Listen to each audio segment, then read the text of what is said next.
Oh, taking quickly, Origi!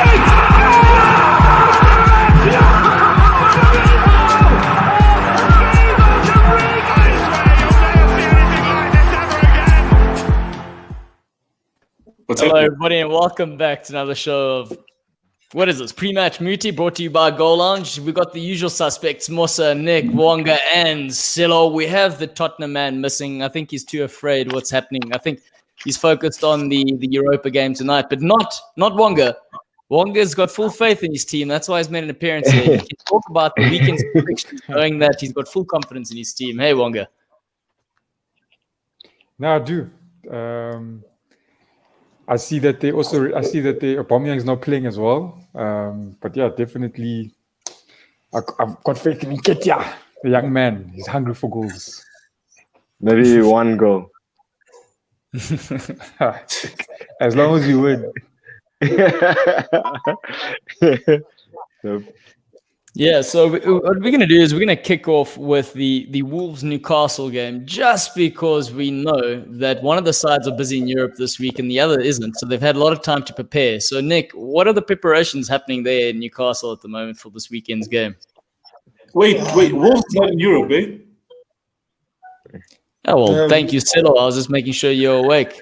I would have been happy if they were, but I think I was actually chatting to my old man a few minutes ago, and there was a blog, NUFC blog, actually did a poll with 15,000 fans, and I think there was a 95% percent of the fans that actually want Steve Bruce out.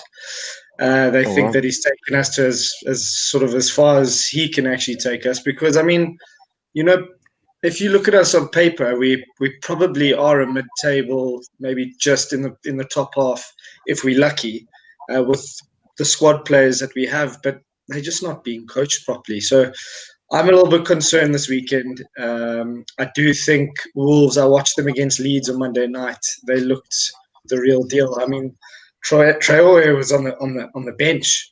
And I mean, if he can't even get a start there, that just shows you what sort of depth they've got. They move the ball really well. They've got willing runners. They defend as a team. I think a lot of people have been speaking about Conor Cody and what sort of defender he's becoming. I wouldn't be surprised if one of the big four, big six come in for him pretty soon, because I think he's got them defensively sound, Patricia at the back, and then they've got Jimenez up top. So I think it might be a bit of a long day for my team. But this is Newcastle United. Anything can happen. Anything can happen. We can rock up, and we could probably surprise all of us. So yeah, I'm not too sure. Do you think the coach's job will hinge on these type of results? I don't think so. I think Mike Ashley's got another yes man. He's a cheap option. He's got probably a contract, and he's happy to sort of stay in work, for lack of better words. And he's lucky because he's actually coaching the team he supports. Okay. I strongly believe that if he really supports a team, he should be seeing what sort of crap he's putting out on the weekend, and he should maybe step aside. Because if you're a true fan, you can take your team as far as you want to, but then you're milking it, because then you're not actually doing it for the good of the club. So yeah, I'm a little bit weary, but as I say to you, I think it's been like 1 win, 1 loss, 1 draw, 1 win, 1 loss. So it's very up and down with us. But it will be a long day against a really good Wolves team, I think. Yeah, and I liked your comments about Conor Cody and seeing the centre half he's become, because he actually started out as a centre mid and he was never going to break into the first team at Liverpool because he came through the academy at the ranks there. But obviously we had the likes of Alonso and Gerrard at the time. So it's funny how he's reinvented himself as a ball-playing centre half, which if he doesn't go to a big club, then I would be surprised, to be honest. What they do mention quite often, a lot of the pundits, because obviously there's no fans at the moment, you can hear him. So I know Sky Sports have an option where you can turn off the fan sounds. I think in South Africa we don't really have that option. But you can hear Conor Cody apparently for 90 minutes. He just does not shut up, and he's just organising, making sure.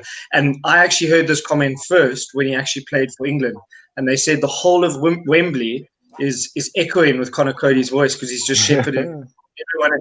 And you know, if I had to compare them in terms of a leadership, compare him with, and I'm going to have a go at not a go at him, but you compare him and Harry Maguire, it's like chalk and cheese. Maguire looks a little bit scared, a little bit nervous. He's confident in himself. He's loud. He's present. He's willing to get onto the ball, and it just shows you the difference between a player with loads of confidence and one who's probably a little bit depleted in that department. Yeah, and it's one that's being backed as well by everyone. He feels the belief, he feels the support from the coach, and he's also he's built into that role because he came through the ranks or through the different leagues with Wolves, and he's stuck in it. So he's very much part of the fabric now of the club in comparison to your Harry Maguire, who's had to come in and just be the big shoes as opposed to fall into the big shoes, if that makes sense. Yeah, so that is an interesting point. I mean, they beat a good team on Monday. I mean, Leeds have shown that they can mix it up with the big boys. So I think Wolves, I mean, we spoke on Tuesday night about teams that could potentially, this might be the year, the opportunity for maybe a random team again, another Leicester City, to go on and go and do something. You know, you can't write off the Wolves. Defensively look good. They've got a good goalkeeper. They've got good ball players in the midfield. They've got goals in them. They've got willing runners. They've got pace, power. So I wouldn't be surprised if we see them fighting for at least a top 4. Why not? Especially with the inconsistent season that it's been. For my team, I think it might just be a matter of can we stay in the game? That's generally the plan. Can you stay in the game to 70 minutes?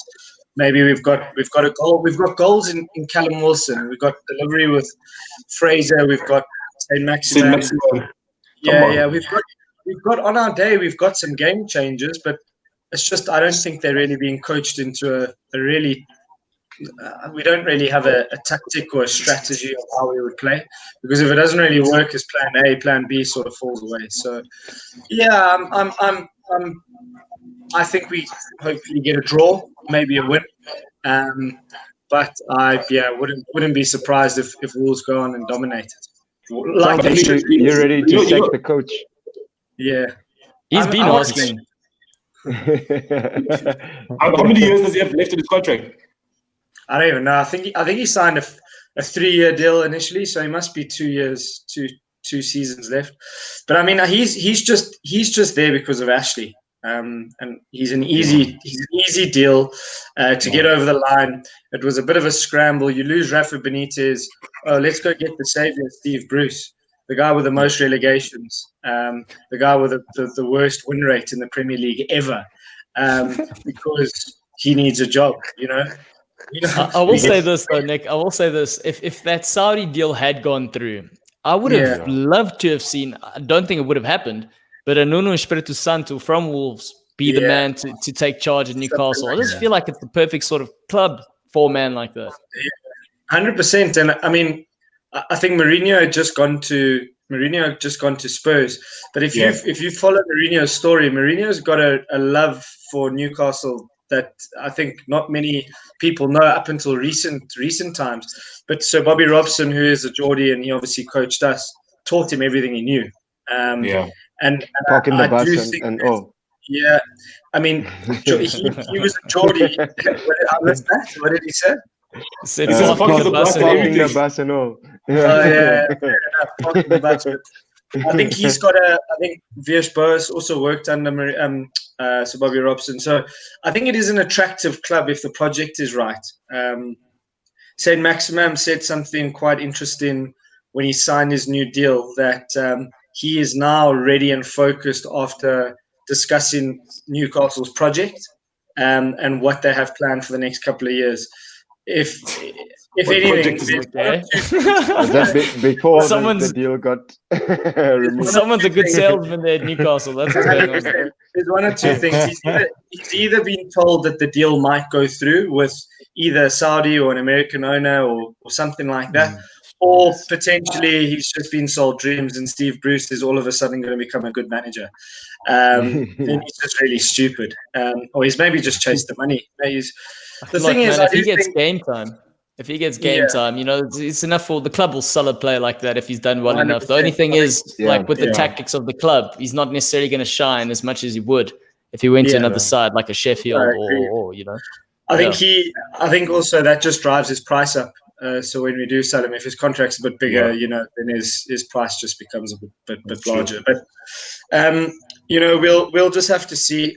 We've got a mediocre coach. We've got some mediocre players, but we've got game changers on their day. And I can see us scoring. I just don't see us keeping them out. I don't see us keeping a clean sheet. So we'll just have to hold thumbs, and you never know. The Geordie luck might be on our side. So fingers crossed. Well, for you, let's hope it's because you didn't get your birthday gift over the weekend. So let's hope it's a belated birthday gift this weekend. I doubt it very much, but let's hope so. 100%. Are we going to give predictions now? Do you want me to give my prediction? No. Predictions at the end. Don't. You're getting too excited. You see, he's already wearing his heart on his sleeve. He's coming out brazen. You know what happened last week with the United prediction? You're giving me time to think about it. You're giving me time to think about it. Good. It sounds like a loss already, though. I'll never say we'll lose. I'll never say. We're going to move over to the next game where both teams are participating as we speak in the Europa League. The Arsenal versus Leicester game. Game. Yeah, one team managed by Arteta, the other managed by Brendan Rodgers. Both good managers. Obviously, you can say the one's got more experience in the form of Brendan Rodgers and a decent squad. So what do you guys think is going to happen with this? Let's start with Wonga because this is his team. What's happening in terms of injuries? What's happening? Obviously, there's the whole Ozil debacle that now is officially leaving the club. Where are you at with all of this? Yeah, you see, with the Ozil one is a difficult one, because I know Ozil had that whole rant on Facebook. I'm sure everyone on Reddit basically saying if you just summarize it, it's just. I don't want to summarize it just for time's sake and not the significance of the post. I want to actually find out what actually happened with Arsenal and Ozil, because that's a quality talent that the world should be seeing and witnessing more of, I think it started when he started making up comments, and I didn't even think, but it did start when he made comments about the Muslims and how the Chinese were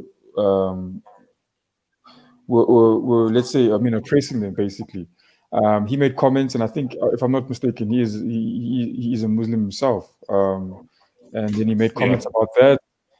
And then if I remember correctly, it wasn't the board immediately. Well, Arsenal, let's say, they separated themselves from Ozil's comments. You understand? They it was regarding the genocide. I don't know how to pronounce this. The Uyghur genocide. One of the things, one of the many things he spoke up against. Yes, and then when Ozil made comments about that, saying it's wrong, Arsenal separated themselves from Ozil. They basically said those his comments are his comments. It doesn't reflect what the board is saying and and all that stuff. And then I think from there, literally from there, everything went downhill. I mean, you didn't see him on the pitch.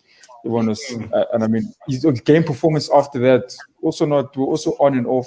But the fact remains, I mean, he wasn't. You could see him and the club weren't one anymore. But he always wanted to fight for the club, as you were saying there. And true, he's been following what he's saying the whole time. He kept on saying that he's pushing for his place. But then after listening to Arteta as well, now he said Arteta just spoke. I'm not sure if it was yesterday or today, but I saw it today myself. Where he responded to what Ozil was saying, and he basically said that he gave Ozil, the right opportunity. I mean, the same opportunity as everyone else. He gave his. He says that he can basically, sleep with no troubles at night. It's not an easy decision, but he can sleep knowing that he's made the right decision, and based on merit. That's what Arteta is saying. So that's interesting. Are you saying because remember when Arteta took over, Ozil was getting game time. Yes, so are you saying he's happy with the fact that he's not playing because Ozil wasn't as to the standard that he was expecting, or is that what you're saying? That's what Arteta is saying. That is exactly what I'm not saying I'm choosing a side. I'm choosing. That's why I say it's a difficult one. That's what Arteta is saying. So Ozil is saying he's tried his best. Arteta is saying that no, Ozil didn't qualify according to what we wanted. But And that's an interesting point, because if you're looking at Ozil isn't the type of player to fit, say, Jurgen Klopp's tactics or Arteta's tactics from that perspective. he's definitely not. He's not suited or get up from that way. He's not going to work his ass off for like a 90-minute game. He's going to do it through spells. He's that creative guy who's going to float around. He's the type of guy I would hate to play with, by the way. But other guys enjoy. So yeah, I can see why he said that. Can I give you a bit of insight with? So there's actually a funny story, and I'll summarize it quickly. But one of the masseuses at Arsenal actually works for the Scottish FA. So I've actually met him when I've done my UEFA A license last year. And I asked him, because there was already tension before the beginning of the season last year. And I remember Ramsey left, and there was questions as to why he wasn't given a contract. And I just asked, what's the deal there? I think Emery was still in charge. And Ozil stayed, and Ozil not being moved away from the squad or them selling him had to do with a board decision that included Adidas as their sponsor, because he is the face of Adidas in Germany. And Adidas, if I'm not mistaken, is a German company. So in terms of him getting his big contract, in terms of them not offloading him, was more of a business decision rather than actually a footballing decision. And, it 100% was. It was affecting the marketing perspective. Him coming out and saying the comments that he said was affecting the Asian market, the Middle East market. And you got to take into consideration when you're looking at Asia right now. It's a what's the word I'm looking for? It's a growing market in a sense from a footballing perspective, and the merchandise and the marketing. That's where a lot of funding is going towards. So for them to not be able, it's called a global audience. That's part of we global fans. From this perspective, we global fans. Obviously, their interest in terms of coming to South Africa isn't great enough, because let's face it, when we leave all our lights on during the day, we don't even affect global warming. That's how bad it is down here. But in Asia, the foot traffic is immense. So if they didn't want to say anything, he said the one thing. Then it became very convenient to be like, well, he isn't as hardworking as the other players. He doesn't fit strategically or tactically. Let's just dump this guy. So to your point, exactly. But the thing is as well is that after he made the comments about the Muslims that were being affected in China, he continued to play. He was continually picked. But when they stopped picking him was, I think just before lockdown was obviously the last time he played. So, and during lockdown, what happened is that they asked the Arsenal players to take a pay cut. And he said, okay, what are you guys going to do with the money? Where's the money going to go to? And he was saying, no, I don't want to take a pay cut. And since then, he's never been seen. He was seen on the bench once with an umbrella, where he made I think he made the first squad lockdown. But since then, he's never been on the field. So obviously, it's the whole China issue and then the pay cut issue where he refused to take a pay cut. So those two issues together, and they were probably like, we need to make an example with this guy and just like cut him out. And that's true. And I see that's true. I mean, you could see, anyone watching the events and seeing what happened, you could see that, that was, leading to, Ozil's demise. But he also was staying positive as well. But like I say, it is a tough thing. If you're looking at, like, from Arsenal, I know many Arsenal fans are outraged, and Ozil is a good player. But the truth of the matter is, we don't see what's happening. I'd like to see, Ozil be training and stuff. And also, when Arteta's speaking as well now, he's not telling us, when he says, he's given opportunity, it's just on the face value. I'd really be interested to see, like, what exactly does he mean by that he's been given opportunity? You know what I mean? Then it clarifies things for us on our side of it when we talk about this. And another thing as well, just on the side note, I know it's not being focused on Arsenal, but I also was reading something about people who are of the opinion that the number 10 is sort of like, especially now in modern football, someone exactly like Ozil. He's not going to give you a defensive job. He's not a striker, but he can definitely help link up the midfield and unlock defenders. Yeah, but they're saying some people are of the opinion that modern football, that number 10 position is dying out, and people are trying to move away from that. Everyone in the team needs to work forward and back. That's what people are of opinion. Yeah, and case in point would be a Dele Alli who can't get game time at Spurs. Same sort of thing. Exactly. You see, they're good players. We see them, we like them, but they don't do the work. But then another one is, if you look at Thiago, he could play. I don't know what. Hey, Marcus is in the house. Sorry, Wonga. What's up, Marcus? Okay, keep going, Wonga. What up, Marcus? Claude is a fan. Claudio's biggest fan. But I hear what you're saying, Wonga. I think the thing is that the like each position, right? Over time, right? So the number 10 is developing, you know. And number 10 now isn't just a passer of the ball or a goal scorer. He needs to also be do well defensively, you know what I mean? And then so like a defensive mid is no more like the Makalele defensive mid. Needs to be a defensive mid, also pass the ball, you know, who can distribute, you know. So I guess each position changes with the time, you know what I mean? You know, right backs now they bomb down on the right wing, on the right left backs as well. So I guess every single position does change. But Ozil still, man, I think he is a type of player that Arsenal still do need. That creative force is needed, man, because who's creative in the Arsenal team?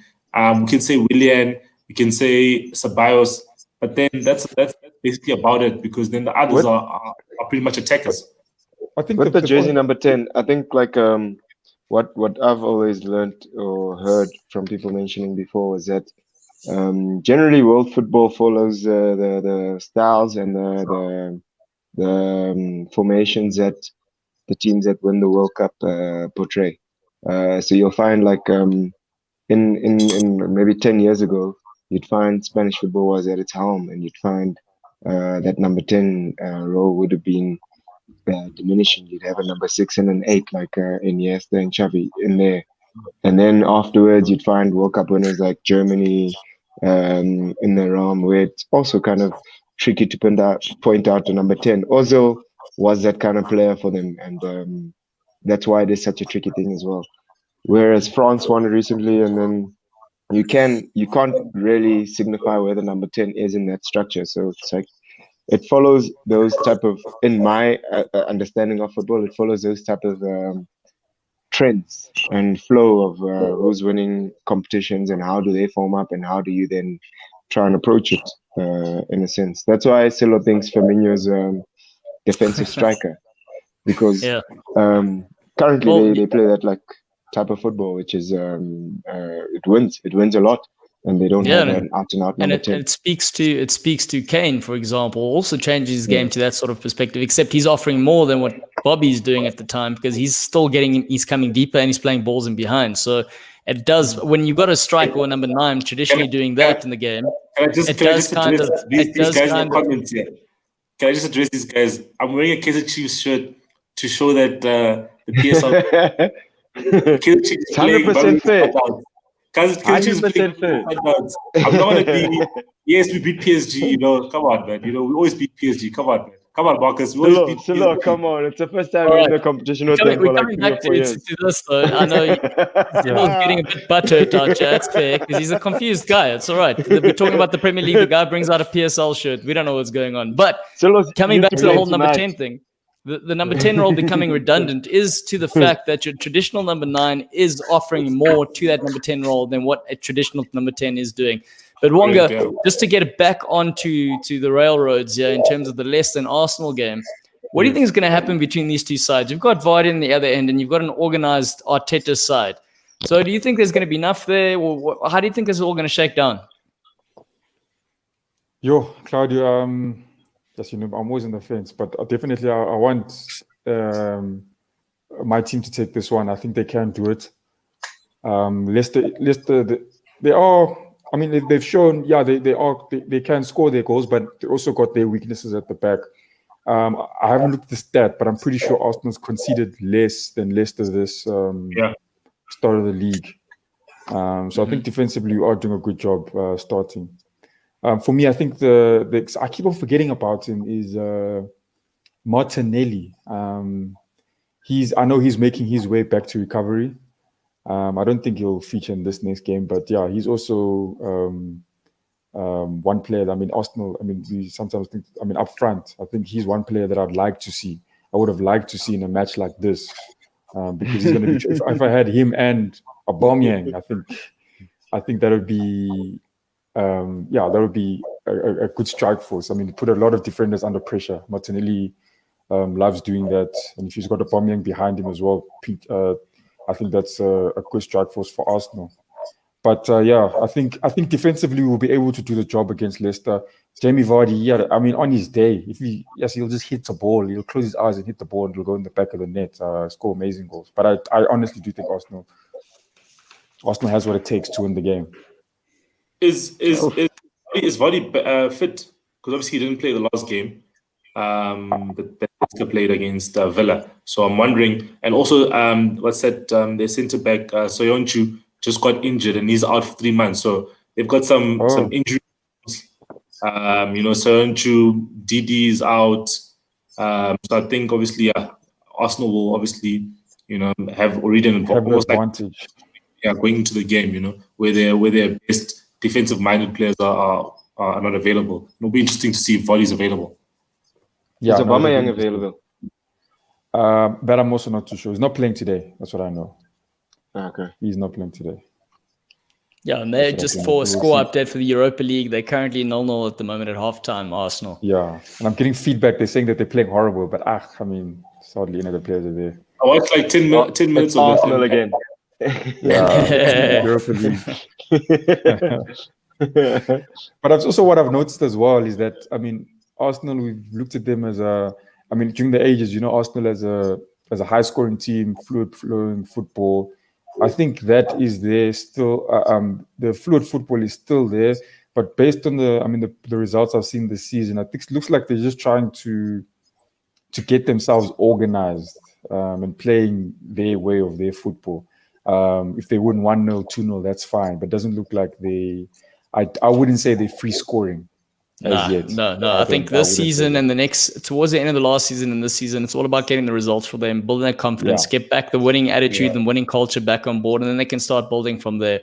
But guys, Mateus is not here today, Matinho, because he broke a window at home playing soccer, and like I said, I think he used up his football token for the day, so he couldn't come on the show tonight. But Burnley Spurs, Matt, I'm going to throw this your way. You think Mourinho is going to bounce back after that result last week? You were talking about his psychology and addressing the players and not accepting what happened last week. Do you think that's going to filter through this week? And are they going to concede a goal this weekend? So I think my name's not Matt. I'll correct you. Remember who he is. On the screen, at least I was listening. Who is that guy? No, I was throwing it Nick's way. I said Matt wasn't. You said I'm pushing it that way. You said Matt, but anyway, it's okay. I'll take this one, but it's these generic English names, bro. Like Nick, Matt, John. I don't know. Like he did this on Tuesday. He did. Like, I work better with like a Roberto, Firmino, Sergio. That's my sort of. Anyway, sorry. Okay. I do think we spoke about how Mourinho needed to sort out. I was quite vocal about the fact that I thought 2 of the goals were so avoidable in the sense that they just lacked like clear and obvious sort of clearances that just needed to be helped on into the other half. Instead, they were rashly headed or fouls given away, where it was just giving opportunities for West Ham to get back into the game. So I do think he'll address that. I mean, Mosa and Claudio, you played under pressure games where, we used to have those training sessions where I think Coach Van used to say, never concede. And, it was such a victory for us not to concede those in those sessions because, if you're not conceding goals, and Mourinho said that already, if you don't concede, you're not going to lose. So that has been a problem for the last couple of, I would say in Mourinho's reign, it's been a problem. Following his story there, he hasn't got the right formula right now at the back, and I think that's why we're starting to see a few changes. But he will definitely address it. Attacking wise, they've got all the qualities. I mean, they've got so much depth, and if they can keep that squad fit, I would fear them as an opponent, but I definitely genuinely think that they've got a chance to challenge this year and challenge quite high up and maybe a top 2, top 3 position. So this weekend will be very interesting. They play in a team that hasn't got off the mark yet. However, they're very hard to break down. They sit deep. Sean Dyche has them very organized, but their firepower should be enough to break them down. Are they able to not concede? Because what do the Burnley play off? They play off second balls. They play off set pieces. They're in your face. And if you're going to be nice guys, I think Mourinho said that. He's like, you guys are a bunch of nice guys. He said this last season to them. He says he wants a bunch of bastards. He says he needs a bunch of bastards out there. Yeah. So they need to play ugly when they need to play ugly. And it will be very interesting this weekend. I think they will have enough for Burnley. I think Burnley's course in the Premier League is coming to its end. And I think that it's a little bit evident already with their feeble performances, and I think they're very predictable, and their players are probably of the standard of a half decent championship team. So I see Spurs coming out with a victory. I think Mourinho would have addressed everything he needed to, and if they don't, I would be worried then as a Spurs fan, because it's all good and proper going to score 3-4 goals a game, but if you're not keeping them out, you're not going to get the points required. It'll be against his whole philosophy, in a sense. It'll go against Mourinho's whole approach. 100%. He's the type of coach that would win 1-0, 2-0, make it a very tough outing for his opponents before he concedes a loss. Yeah, but I think they have the firepower now. They have the firepower to actually put Burnley on the back foot. And at some point, it feels as if at some point in the game, if it happens early in the game where Burnley break defense and do concede, it will be kind of an exhibition match for Tottenham, because they'll have all that firepower to show. They have to show it all. Yeah, true. I think it is interesting. I mean, they've got, like you've said, they've got all the firepower to go and actually be one of the best front threes or attacking fours in the Premier League. So you would think it's an easy task then. Just sort the back line out, sort that block in front of the back four out, sort your communication between your goalkeeper and your middle two. So two centre backs. So I mean, for me, I think Mourinho will get it right. I told you guys this in I think 2 episodes ago. I think he doesn't go anywhere without actually doing something and eventually winning something. So I think he will get it right, and I think he wouldn't have slept this whole week knowing what he threw away last week. Well, he's come out with a tweet on his Instagram post saying 3 goals we conceded against West Ham, the 3 amazing goals we scored against them, or the 2 Europa Leagues I have in my pocket, and the 3rd one that I'm ready to fight for. So he's already thought about that, and he's like, screw this. This was just a blip on the radar, and I'm going to make it right. So he's already coming up with those sort of statements. Typical Mourinho fashion. Probably the best opponent to also get, to be fair. It's away from home, but it is the best opponent to get. At least they're not, bouncing back from dropping those 3 points against a Man City or a Liverpool. So he's got an opportunity to go rectify himself. I think Gareth Bale coming in can actually settle in. Whether or not they'll start that front 3, I'm not too sure. He did look a little bit. He looked like he was huffing and puffing a bit after a couple of darts. So. He's starting tonight. So I just saw the lineup. He's starting in the front 3 with Lucas and the new striker Vinicius. So it'll be how many minutes he can play. What if he comes out of it and he does all right, I wouldn't be surprised if he goes with that front 3. With a Kane and a Son, though, you can't forget those 2 bad boys. That sounds like a Kane and a Son sounds like 2 weapons, boy. It's like the Kane. You've got the Kane in the one hand, and you've got the Son. I don't know what the Son could be. Maybe like a ninja style coming out.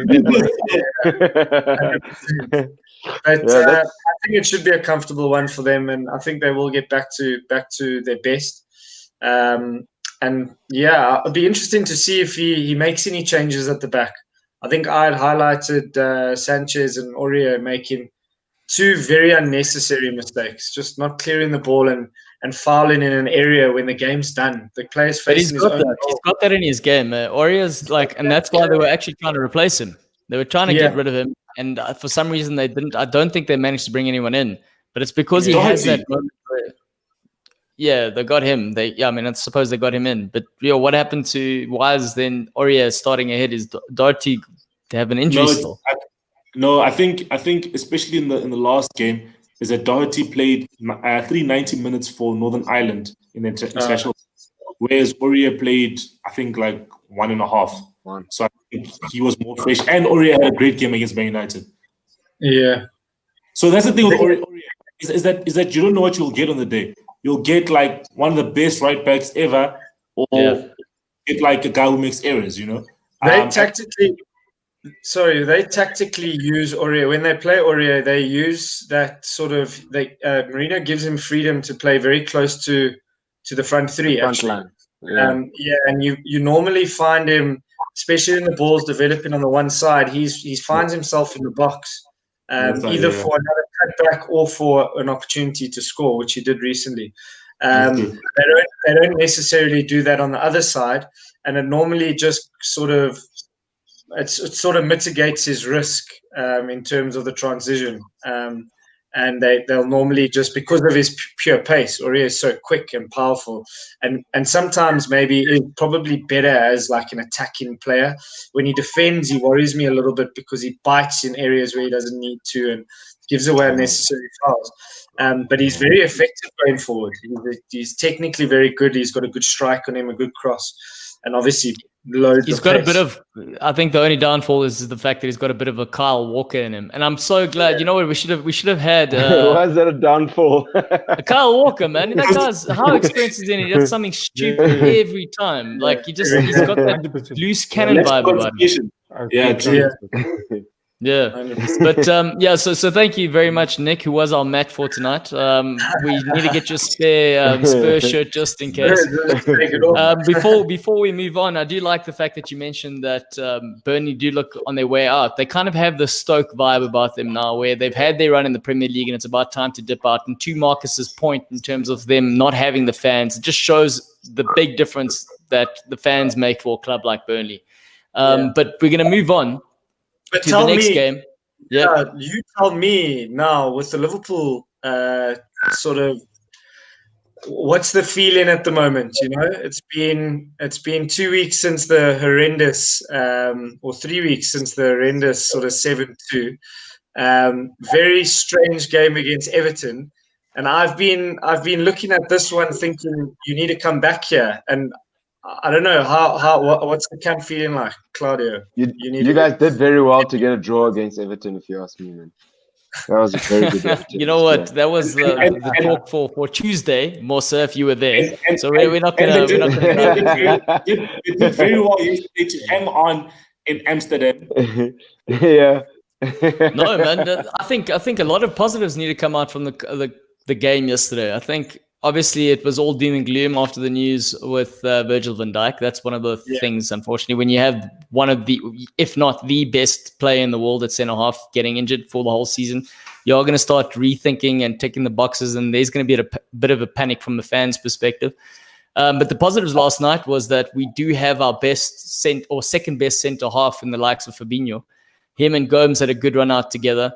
It's going to be good to see them build on this relationship. And they also brought on they played two youngsters. They had Curtis Jones come in as a 19-year-old. They also had Rice Williams, another centre-half, who, by the way, I don't even think he had much of a preseason. They were playing other players, and all of a sudden he's in the first team. So he got some game time, which is great for the Champions League. The game in itself, I mean, the conditions weren't the greatest. It was wet. We had a dodgy, it was a super jammy goal, but, we'll take it. And one of the best things about the whole game yesterday was that they took off Firmino, Salah, and Mane off at the same time. And they brought on Jota, Minamino, and Shaqiri, who thankfully actually didn't end up leaving in the end. So, and as soon as those three players came on, we had workhorses and they grafted, and we had energy again. And it was a bit of a gamble from Klopp, but at the end of the day, it paid off in a sense that he's now got squad depth. Whereas last season, all we had was Origi. If it wasn't working, we brought on Origi and things didn't get better. It just got, it probably got worse half the time. Nothing against Origi, but final goal, man. You need to. Hey, he's got a compa. He's got the stat for making the most appearances off the bench for Liverpool, by the way, and scoring some goals. So He's almost like he's Liverpool's version of Ole Gunnar Solskjaer. So that's all right. And he does actually score a lot of goals, like from the bench. He does, man. Against Barca, he scored in the final. Yeah, some good goals. Yeah, he just doesn't. Sorry, Yep. man.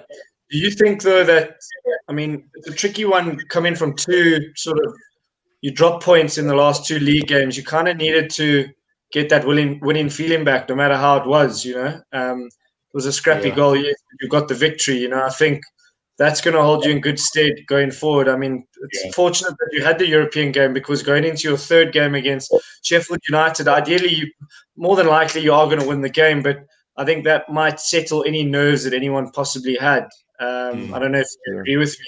No, and a clean sheet is important for Adrian's confidence. Well, listen, Adrian had one. The classic Adrian. He had 1 or 2 moments again last night. There was literally a moment where he clatters. Gomes is trying to usher the ball out, and he comes in flying out of nowhere, and Gomes just pulls his face like, bro, what the hell are you doing? You can see he's lost the rest of the team. Yeah, man. Like, this guy in the ball team, just pick it up. And it just... Yeah, dude, and you can see he's definitely lost. He's lost the team, but thankfully, but it's just one of those. Claudio, about that is that even after that, like Adrian didn't do anything wrong. Like his face was like, okay, I've done the right thing, and just went back. Like, yeah, I mean that's the thing that I was about to say is that thankfully he's one of those goalkeepers where it just doesn't matter what happens to him. He can have the biggest blunder, but he'll come out being like, hey, he's contributed to the team. Like he even had a tweet after the game where he posted a picture of one of the saves that he made. He's like, oh, I love playing in this team and I love the contributions that I make. Like I made this save, and afterwards we went to go score and we won the game. I'm like, how's this like? He only sees the glass half full, so that works well for him. But to what Nick was asking in terms of the winning confidence and the feeling, getting the feeling back in the camp, I think what is super, super exciting is that, I mean, this is going to be another outrageous statement. You know me, if I don't say something crazy in the episode, then, it's just not worth shooting. But can we do a drum roll to this one, please? Yes, please. Someone give it. Van Dijk getting injured might have been a bit of a blessing in disguise for us. Oh, that's outrageous. Another outrageous one. That's actually better than. I think that's the most better than I expected. That's the most outrageous. Wow. Okay, let me tell you why. Let me tell you why. Is that now all of a sudden, what happened as soon as he got injured? Everyone's like, oh, the title's gone for Liverpool. That's the first thing. Second thing is, now the players, Liverpool and Jurgen Klopp specifically, responds better as an underdog. So the pressure and stuff, now you got these players that know they don't have this guy at the back, so they're going to have to work a little bit harder than what they were working. So we kind of tapered off towards the end because we were champions. Now we know we don't have the big man at the back. Everyone's going to have to put in an extra 10%. We've got a bit of squad depth. We currently, looking right now, we've got 7 players out injured for yesterday's game. The likes of Van Dijk, Matip didn't play. We got Oxlade-Chamberlain, who didn't play. We got, Tsimikas wasn't even there. Keita wasn't there. And obviously Thiago wasn't there. But we got Thiago coming back on the weekend, hopefully, and Alisson. So as for the Sheffield game, it should be easy work. And I think they'll just pick up where they left off, to be honest. And I think, again, this is actually going to be something that just unifies the team. So that's overall my thinking. Yeah.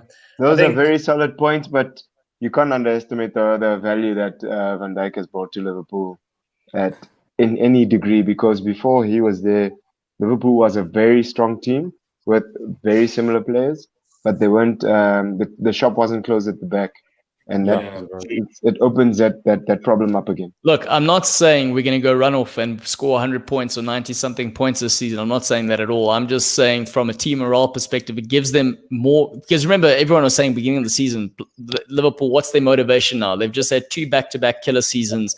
What's the motivation? Now in this situation, they've got someone to play for. They got, how strong something like that is for a team. The culture of the team is a unifying factor. And behind that, I mean, you saw how devastated they all were with Jurgen Klopp saying, this is my son. Everyone else saying, this is my brother. So they've got a family member to fight for, and that's all I'm saying. Nick, you wanted to say something? Yeah, there's an opportunity there for, when you said they played a youngster last night, there's now an opportunity for guys to step up. Players are going to get opportunities now, and Virgil van Dijk is the man. He is Mr. Yeah. Liverpool. He not single-handedly, but he was a big contributor to you guys winning whatever you won. But there's now an opportunity for those Whatever that youngsters was. yeah, whatever that was. I don't know about winning. So I don't even know league titles. But I think there's an opportunity for guys to kind of prove their worth, and I think Jurgen Klopp will be pounding that into their heads to say, listen, we can't cry over spilt milk. No. We are champions. We got to defend what we are crowned with, and at the end of the day, those players need to step up. They're getting paid a salary to and their work is to perform, and they need to work now. And I would see it as an opportunity. You said a 19-year-old played last night. I didn't watch. Two. So Curtis Jones and the other one is also a teenager. I'd be licking my lips saying, why not? Virgil van Dijk's not coming back for a while. I'm assuming it was the centre back that came in, 19-year-old. Yeah, the 19-year-old started Curtis Jones as centre mid, and then the other one was the centre half. Yeah. Yeah, so I mean, I'd be licking my lips, and you know what? You might find your next young up and coming Scouser who's going to be the next captain of Liverpool in the next couple of years. So well, that should be Trent, but yeah. Yeah, but yeah, you know what I mean, though. I mean, you've got an opportunity to see what's being groomed, and yeah. It is going to be a lot more difficult. I think we've established that, but I can understand what you mean. People are going to have to not just be so reliant on the fact that you're going to keep clean sheets because you got Alisson and Virgil van Dijk. The sort of team ethos and the purpose of a team really comes through when something like this happens. Yeah, and another case in point you made there was the clean sheet thing. We got to remember now there've been 5 games at least that have been played this season, and for any team in the league, keeping a clean sheet's been hard to come by. Even with Van Dijk, we were conceding goals. So I don't think it's going to be. I think traditionally, Mosa was talking about the generations and how things change tactically and everything else. I think with throwing COVID in the mix, throwing no fans in the mix, it obviously has led to a spike in goals and guys maybe having like 15% less concentration when they're playing. So I don't think this league is going to be very reliant on a team that's going to win, who's going to keep clean sheets, but rather a league where it's going to be the team that scores the most goals. So if I'm looking at that and I'm taking that on board as well, and I'm going, well, Liverpool do on paper at least have the best attacking front three in the country. So why wouldn't they still be able to challenge? Sorry, I have something in my throat. Sorry. Please don't tell me that Martial is going to come up in any conversation. Yes. I think the Chiefs fan, I'm sorry, the Chiefs. He's going to tell us about Firmino being the best defender in the world. He's getting anxious there. Oh, yeah, sorry. I think that's fine. I think let's move on to the man who's choking on the shirt that he's wearing, or choking on, I don't know, Martial. Because if he thinks Martial can compete with the top 3, then I'm not too sure. But the big one for the weekend, the Manchester United versus Chelsea. This is the one. Statements, man, but it's okay. Let's keep going. I'm glad Martial isn't around for this one. Oh yeah, it's not it. It's going to be an interesting game. I haven't seen Chelsea's highlights from the Sevilla game, so I can't obviously comment on why it was a goalless draw. But I guess also it is good to keep a clean sheet, even though you didn't score. I think that's one positive that you definitely take from the Champions League game. And obviously I think he started out with basically what we should say is his best back four. And obviously, I think that will give him some confidence going into the game. But also us, we've got some confidence as well, which is good. A win in Paris isn't easy. PSG hasn't lost for, I don't know, last 12 home games or something like that. So we've got some confidence going. Marcus Rashford helping out the kids, 2 goals in 2 games. Yeah, so he's got some confidence. But would have been better if another one. Marshall DJ Kale. Penalty for Man United.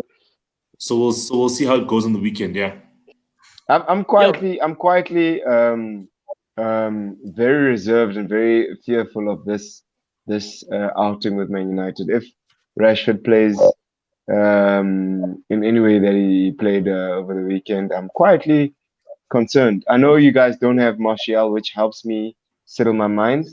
But yeah, it's a difficult game, and like that type of performance against PSG can make Man United believe that they can bring it up against the big six, and yeah, it worries me. But I do also believe in the quality that we have on show. Ziyech came on for the first time. It was 10 minutes, not much to write home about, but still very, very exciting in my view to see him actually fit and ready to play. Yeah, I will say this from the Chelsea perspective. I mean, they did have Timo Werner, and they had most of their players playing. What did look exciting was that Pulisic was playing behind him. So in those two players, you've got quick players, and now you've actually got someone giving service to Timo Werner, both very direct players. So that was also quite positive for them. And they had Thiago playing. And also, you got to look at the fact that if Mendy plays, I mean, that guy kind of looks like a spider in goals. He's light on his feet, but he's jumping around. It looks good. He pulled off one or two good saves. Yeah. But coming back to the United PSG game, I think you kind of brushed over it a bit lightly there, Sello. When we're looking at United and what they actually did on the weekend, there are a couple of positives you got to pull from that. The fact, not on the weekend, the other day, was that obviously Bruno Fernandes comes in as captain, which is, I think that's already, whether or not he had a spat with Maguire, it's clearly that everyone in the team and in the dressing room, the coach and the club, they know that this man's a leader on and off the pitch. And that's something that you guys have been crying out for in the middle of the park. And then he gets the penalty, he misses the penalty, and then he still then demands to take it again, and he scores again. So technically, at that point, he'd missed 2 in 2 penalties, and he still decided to pick up the ball. So huge leader there. The other thing is, you got to ask, great game afterwards. He was actually very, very pivotal to Man United's performance on the day as well. Yeah, definitely, man. And Rashford, I think we've always spoken about the attack, but I was just very impressed with Fred, McTominay, and the defense. Like Fred, his energy and especially in that second half, the amount of interceptions that he made, McTominay disrupting Neymar and Mbappe, and then Aaron Wan-Bissaka had Mbappe in his pocket. Mbappe literally had to change sides and go to the right-hand side to try and go at Luke Shaw. So, and actually, first game in about 10 months, he did amazingly well. He also kept, the guys at bay. So I'm quite confident in the fact that the guys showed up. It's just, we just need consistency. That's the most important thing. One thing to show up for PSG, but you need to show up again for Chelsea and then Leipzig and then Arsenal. You know what I mean? So you need to show up consistently every single time. And then obviously the attack on its day, we know what Manchester United the attack can do. They can terrorize any defense. So if the defense is good. But one thing that I need to highlight that I think I've been slating Ole with previously is his tactics and his in-game management. Like this game, he had tactics perfectly. Started out with a back three, and then he changed it up with Pogba and went to a back four. And then as soon as Pogba came on, we controlled the midfield a bit more. Got a couple of chances. Pogba created 3 chances within 23 minutes. So Ole did well. I'm always slating him for his tactics and in-game management, but he was spot on. So let's see what he does. That's where, as a Chelsea fan, I'm kind of hoping he messes up. I hope he gets his tactics instrumentally wrong, where he kind of like Man United do have a quality arsenal to put together in the front six, but sometimes they don't put it together for some God knows reason, and that's what I'm hoping for. In all honesty, that we might not have our front six set in stone, but if you guys also mess that up, it'll be. I think our front six will be a little bit more expressive if they can come on.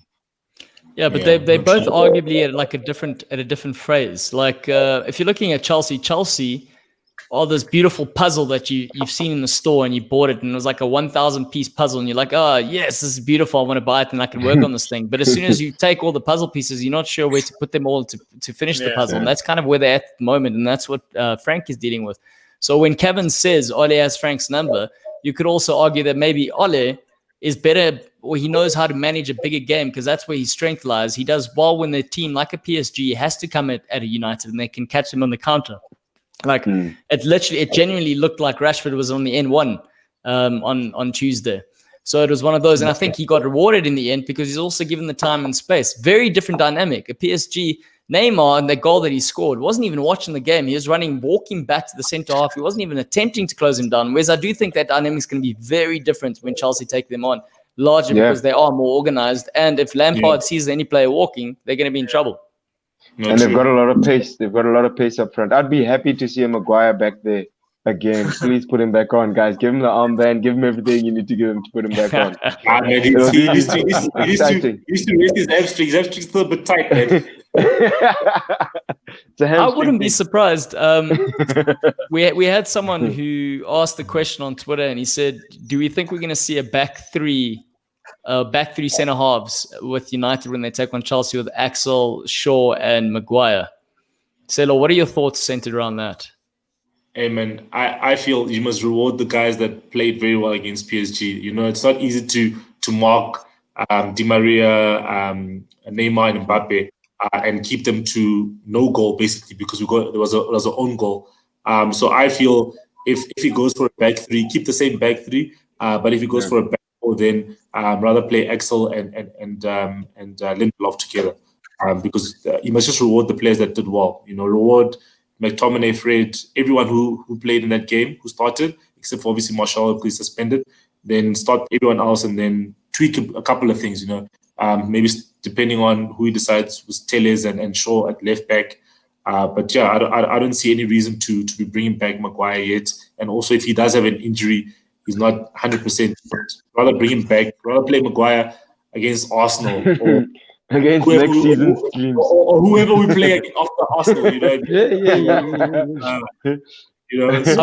I will. Like I'm in agreement. What do you say, Wonga? No, I'm saying Arsenal bombing will ravage him. Nketiah will ravage him. Not bombing anyway. This is why I'm saying. This is why I'm saying. If Maguire does play on the weekend, having three centre backs. No, it's going to be great for you guys. But I think having three centre backs then to try and counter defend in a way the pace in a Pulisic and a Timo Werner does make sense because then he helps out. He gets helped out by the likes of Shaw and Axel. I think when you're looking at Liverpool, you also got to say when Liverpool play a high line, the reason they played a high line was because they had Van Dijk, right? That's why they got away with it because he's quick, he could read the game well. So they actually gambled. A lot of the time they were just defending with two guys on the halfway line, playing with their fullbacks. In this case, without Van Dijk, you've already seen a change in tactic. Yesterday they were playing a lot deeper, so they were waiting for one or two things to happen. So that's already, and that was somewhat beneficial for Liverpool because they could catch them on the counter. So if I'm looking at Manchester United approaching the game in a similar fashion, to me, that makes all the sense in the world. Park it at the back there, have three guys. Maguire can organize somewhat, have assistance with pace with the guys around him, and then wait for the counter. Nah, man, I don't know. If they give Maguire a chance, the floodgates will open because he will be able to turn them so quick.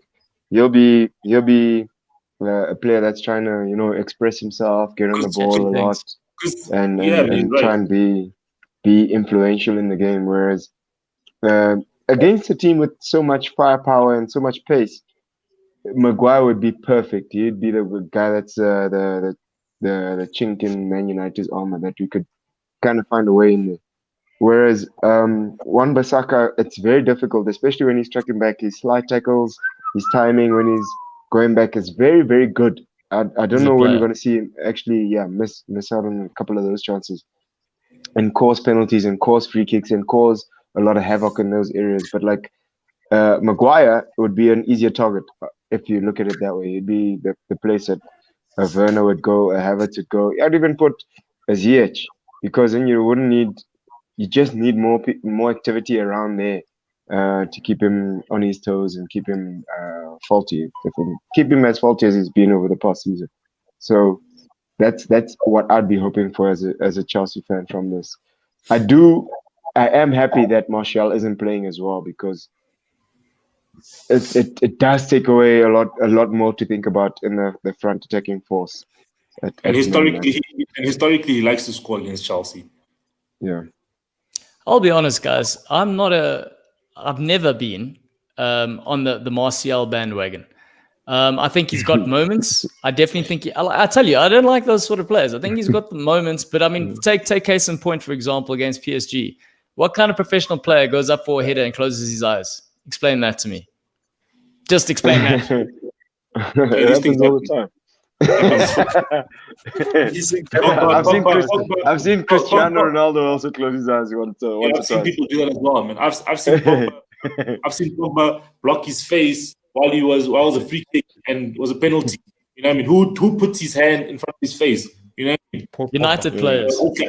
And this guy's a you know. So I've seen a lot of dubious things. I just think like I've seen dubious things from other players as well. But I think he epitomizes what United are going through at the moment, or have been going through over the last couple of years. This player with so much potential and all the threat that shows up when he feels like it. And for me, that's not good enough, personally. If I had someone like that, I would flog them. I'd say, this isn't working for me. I wouldn't even give him time to blossom. Like, for example, if he feels like he's not doing well, he'll just disappear. And then you got to take him off.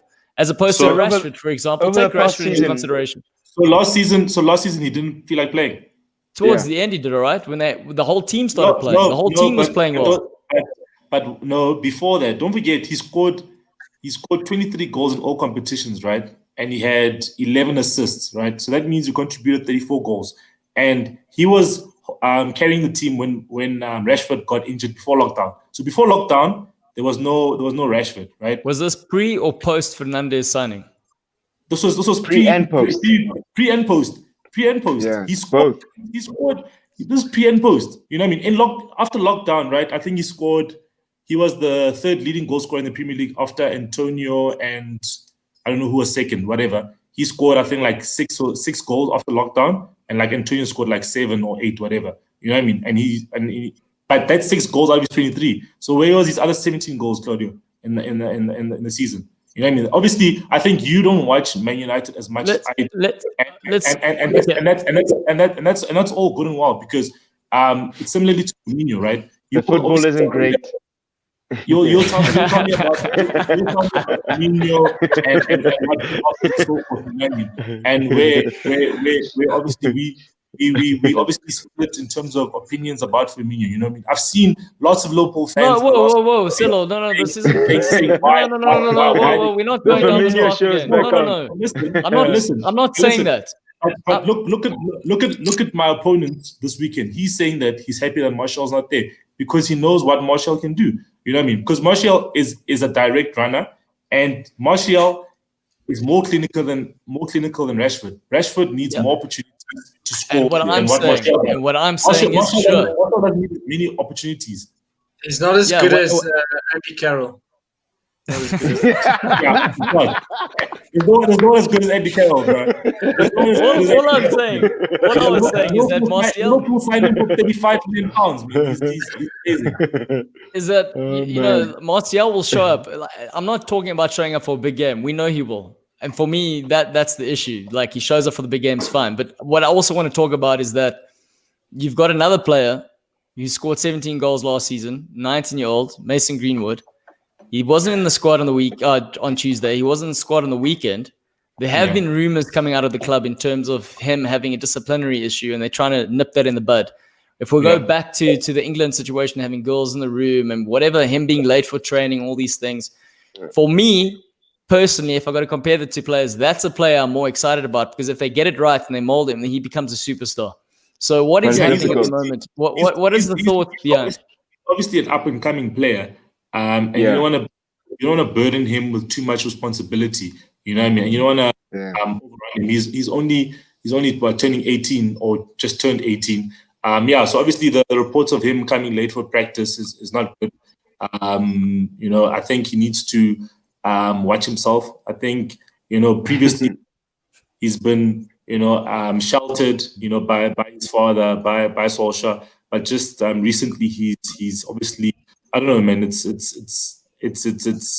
not the way he should be behaving, especially with the talents that he has. You know what I mean? He's shown that he's one of the best under 18s in the world. And he needs to just watch himself. And I think the players in Man United, the senior players, need to make sure that they just guide him in the right direction. I think Rashford needs to help him out a bit. He's come through the same form of pathway at United. He just needs to guide him and say, hey, listen, man, you've got all the talents to become the best player in the world. Just focus on football. And I understand that you wanna be cool or whatever, but that's not the way to be cool, Will Cavani be available? Yeah, he trained. He's been training, so he felt himself he wasn't fit enough to go to PSG. So I think he will be available definitely. He should be in the squad. So I think he'll definitely be available. I think maybe let's rather bring him off the bench. If need be in the second half. Hopefully it's all wrapped up by that time. Wrapped up. It won't be wrapped up by that time. If you're going to play Chelsea, even if you score 2-0 up ahead at halftime, it won't be wrapped up. That's the power of that the front six. It's going to be menacing looking for opportunities. No, you don't. Yeah, but it won't be wrapped up at all. I think you need to ask these guys their prediction, Claudio. Yes. I think this is the final segment of the show, guys. We have gotten there. We're going to make the predictions. We're going to save the Chelsea and the Manchester United. I almost said the Chelsea and Chiefs game. Sorry. The Chelsea and United game for last because I need to give these guys some time to think about it. So let's start off with the Wolves-Newcastle game. Nick, seeing as you brought it up, what do you think the final – what is your – let's actually call this the betting corner rather. So if you guys are going to place bets, listen to the gentlemen with their knowledge and see if you're brave enough to make a bet. We've got a couple of bets that are predictions that have come to fruition. Sello had one last week. I had the one previous week. And I'm talking the big games, the ones where the money's at, not the smaller games. So I'm going with a 2-2 draw. We don't keep clean sheets, but we do score. We've got goals in Callum Wilson. And Wolves are due a little slip up. So I'm gonna go the 2-2 draw. And I think that'll be a good result for us away from home. Cool. Mosa? I was actually gunning for like Newcastle to put something, but the points that Nick made earlier are actually relevant. The team's consistency is tough. The management is going through a lot of pressure from the fans. So I think a draw would be fair. I think it could be 1-1 for this one. Sello? 2-1 to Wolves, man. Raul Jimenez with a goal. The other one will be from the wing, one of the wingers, or actually maybe like a centre back, actually like a Ruben Saiz or someone. The header in the box. Sorry, Nick, man. 2-1, man. Nah, that's all right. Wonga? I'm with Sello as well. I'm not on the goal scorers, but I think it will be a 2-1 win. Nice. 2 to Wolves. I'm going to round that off. I actually think it's going to be a 3-1 win to Wolves. To Nick's point, there is a goal in Newcastle, which is why I think they'll score. But I think Wolves are going to have a fun day on the weekend. The next game, Burnley versus Spurs. I think it's a straightforward 3-0 win for Spurs. 3-0. I agree 100%. I also said 3-0. Nice one. Wonga, you're the only one. What do you think is going to happen here? I think if Bale has started today, that's a good game, good confidence. I honestly think I'm going to see 5. Burnley are playing. 5. Okay. 5. Tottenham 5. No. Jeepers. So, guys, if you're playing your fantasy team, listen to Wonga. You want to get some Spurs players in there if they're going to score 5 goals against Burnley. Definitely get Son. I need to get Kane in somehow. Definitely get Son. Son and Kane. You got to sell somebody. I say it could be.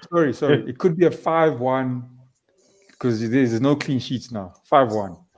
Oh, 1. Okay. Yeah. Okay. So Wonga, guys, he's never decisive with his decisions. He likes going back and forth, but he's settled on 5-1. Liverpool, Sheffield, Nick.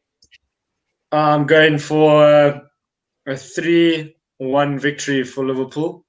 I think it'll be very comfortable. I just see maybe conceding. I think Adrian worries me at the back a little bit, but I think straightforward, back to business, 3 points in the bag, 3-1 win for Liverpool.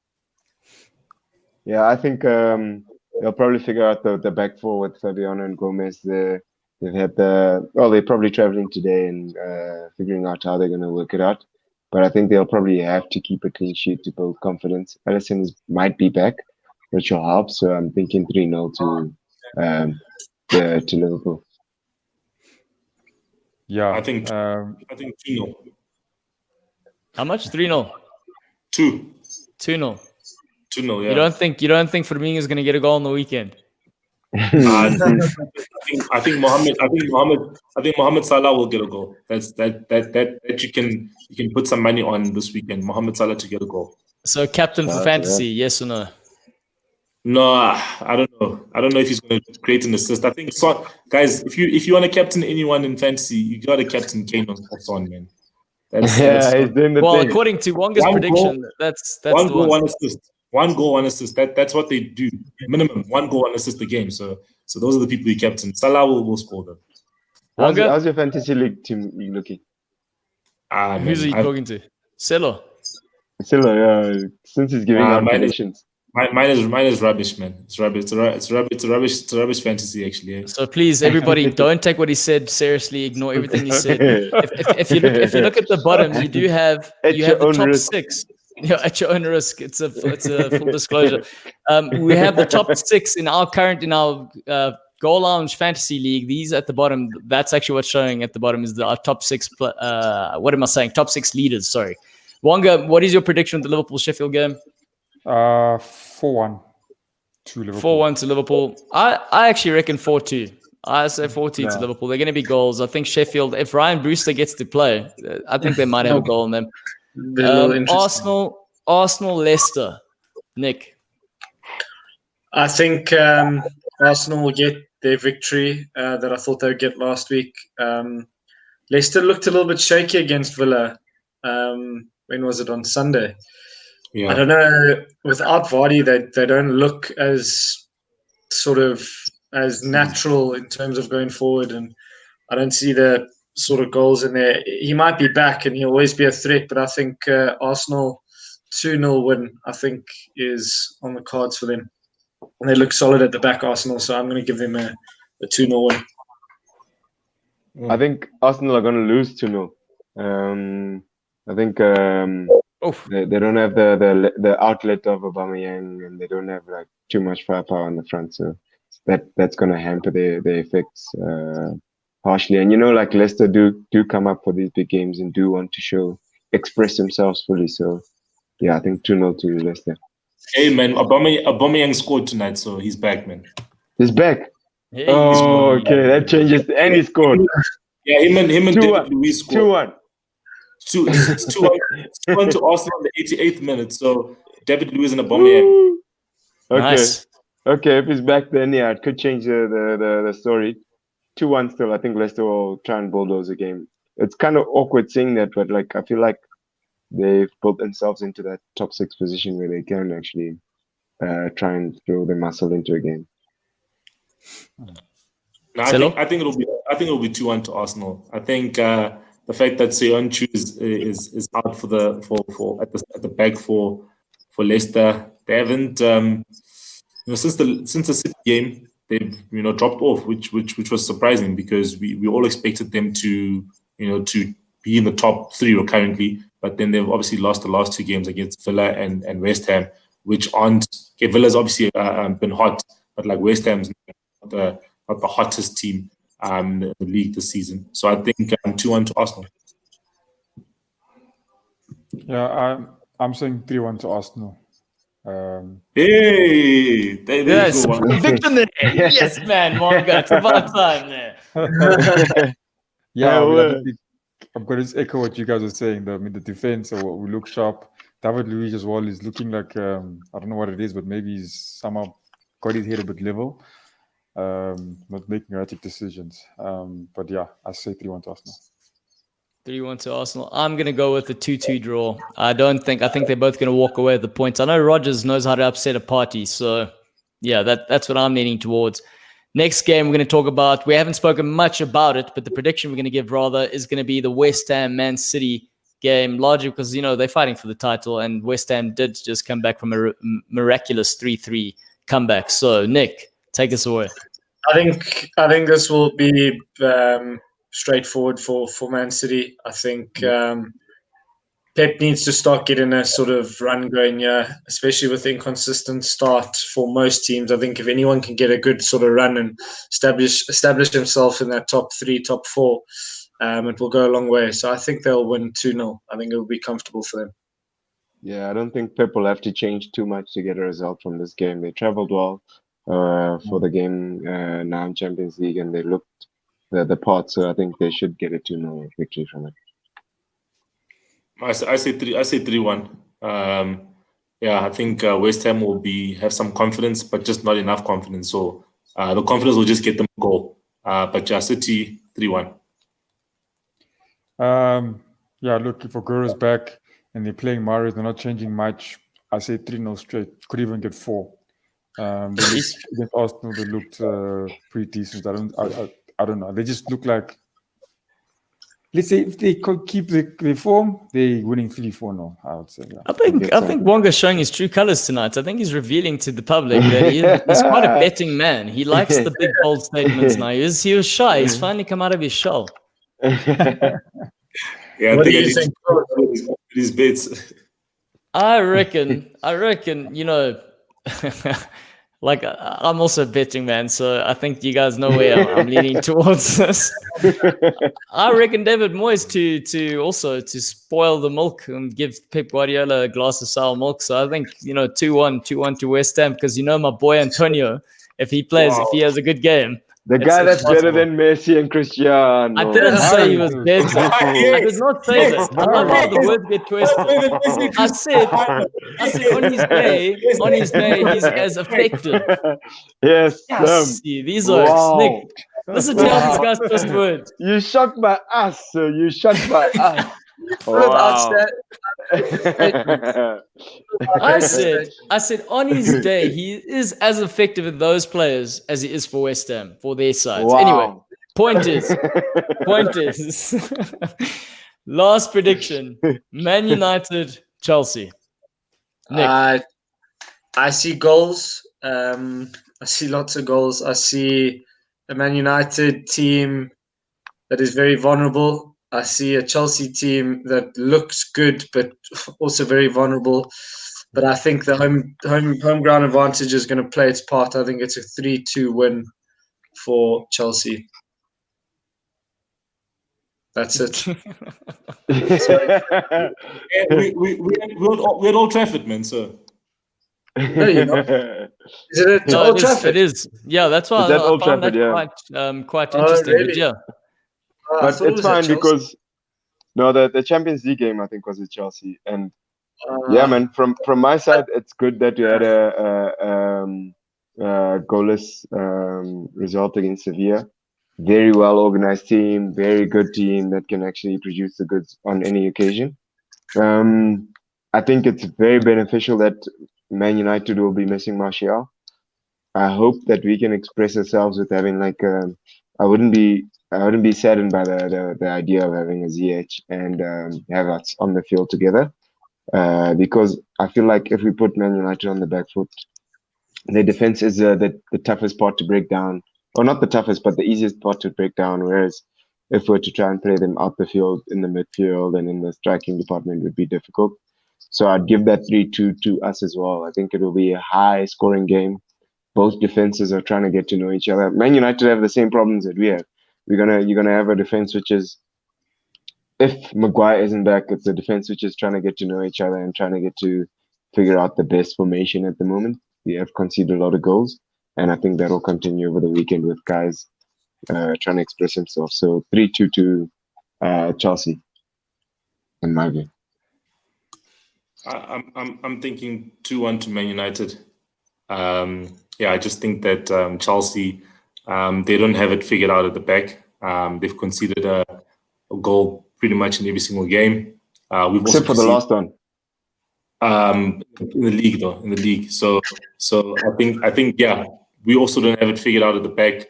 But I just feel that we've got a bit more going for us in terms of our midfield is the options are now centre mid are much better than Chelsea's one. Where Chelsea does edge it a bit is the attack, because obviously we don't have Martial available and if Greenwood will be playing. But yeah, I think we'll just edge it 2-1. Yeah, I think I share the same sentiments as Sello. In terms I thought you of, were choking on his prediction. I wasn't sure. Yeah, Sorry, that No, deserves I've a choke. I literally can't believe you went that way, bro. yeah, I was thinking about it, but you do think about it. Chelsea, their players, they interest you. It look like a good hot team, but I just don't know. I mean, watching Man United on the, yesterday PSG game. with the PSG game, it was yeah, you'd feel that. I mean, they with their team, they've been together longer. They should win it. I mean, Rashford as well. Up front, but yeah, the game could swing anyway. But for the sake of the prediction, I go. I would say Man United 2-1 plus a penalty that they'll get, so 3-1. Yeah. Kevin is a Chelsea supporter, by the way. So for the fact that he's saying that it's 3-1 to United says a lot about how not confident he is in his own team. I understand where it's coming from, man. Like, it's such a difficult place for Chelsea at the moment. Like, you guys did look very impressive against a good PSG team as well. And yeah, man, we can only offer that very good European players at this point in time. And if you guys can contain PSG in that same manner, I think you could do something against us, which is scary part. Yeah, especially if Mount starts, I know Kevin is not going to switch off the TV. Here's the point. I want to ease his worries, because it seems to me he's being fearful and looking at the glass a bit half empty.